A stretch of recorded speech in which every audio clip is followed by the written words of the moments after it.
இதுதான் வாழ்க்கையம்மா. மேகம் சூழ்ந்து விட்டா கதிரவன் ஜொலிக்காது, சந்தேகம் வந்து விட்டா வாழ்க்கையும் இனிக்காது.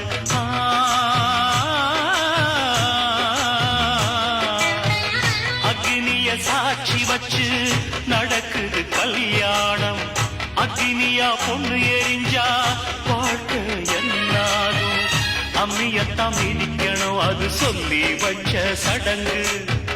புருஷன மதிக்கணும், அவன் சொல்லுக்கு நீ அடங்கு. குத்து விளக்கா நீ இருந்தா குடும்பமும் தான் ஜொலிக்கும் அம்மா. அது புரிஞ்சாத்தான் பொண்ணு, அத சொல்லுவதி நம்ம மண்ணு. அது புரிஞ்சாத்தான் பொண்ணு, அத சொல்லுவதி நம்ம மண்ணு.